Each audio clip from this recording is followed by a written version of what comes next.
Please like and subscribe and click the bell icon to get new video updates.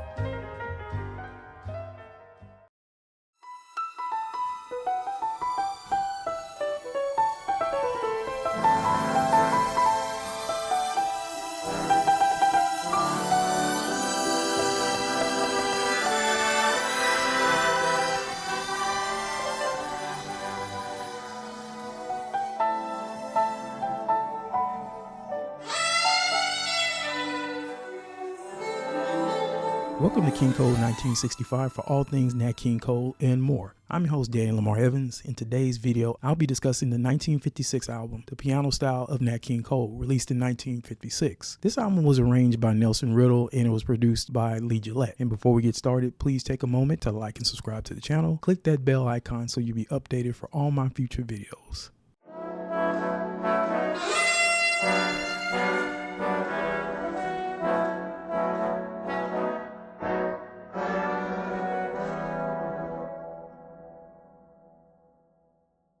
In 1951, Nat and his manager Carlos Gastel decided to announce the demise of the King Cole Trio. Now in Billboard magazine, they wrote an article stating, "Cole breaks up the trio for solo billing." I'm really thinking by this time Nat was becoming more of a vocalist than a piano player. But overall, he was just a great musician and a vocalist to me. So fast forward, by 1955, Nat was of two minds about the piano. One, on the other hand, he kind of resented the critics and old-time fans who had complained that he basically forsaken jazz and he wasn't about to do anything just to please them.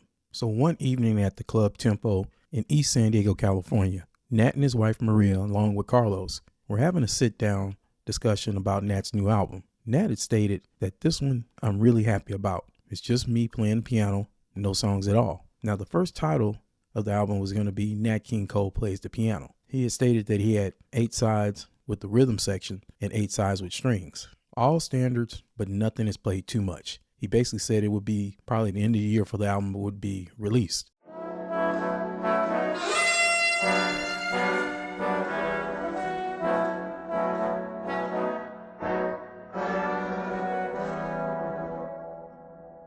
Now, the first sessions of this album took place June 7th, 1955 at Universal Recording in Chicago. This date places Nat back in Chicago, his hometown. Universal Recording was engineered by the famous Bill Putman. Now, I'm assuming the reason why they picked Chicago, possibly because Nat was appearing at the Chez Paris, and I'm not really sure if that was the case. Now, Bill Putman was known for his clean, modern sound. Putman was one of the pioneers of high-fidelity recording, and that clarity benefits Nat's piano touch tremendously. At that time when this album was done, it was recorded in mono. Stereo pretty much hadn't got into the forefront yet. It would be nice if Capitol Records would put out a deluxe box set of this album. It would really be nice, but in a perfect world, I know that's probably never going to happen no time soon. Now, the lineup on this recording consists of Nat on piano, John Collins on guitar, Charlie Harris on bass, and Lee Young on drums, and the orchestra was conducted by Nelson Riddle. Now here's what makes this session important. Even with Riddle's orchestration, Nat's piano is not buried. Now just 4 days later, they were back in the same room in Studio A, but on June 11th. Nat's piano style at this point had matured into something incredibly controlled. No wasted notes, no flashy runs for show, just swing, restraint, and elegance. By 1955, he didn't need to prove that he can play. And that's exactly what he does. Now, August 18th of 55, they went back to the Melrose studio in Hollywood. Now, pretty much a larger orchestra is assembled. Even surrounded by lush strings, Nat remains at the piano. When he plays behind the orchestra, you can hear his jazz instincts. He doesn't fight with the orchestra. He converses with it. That's the difference between a singer who plays piano and a pianist who became a singer. So they went back into the studio June 23rd of 55, back at the Melrose studio. Now, my favorite performance on the album is I Don't Know What Time It Was. By the moment that gets me every time. I can listen to this song anytime. I can listen to this and never get tired of it.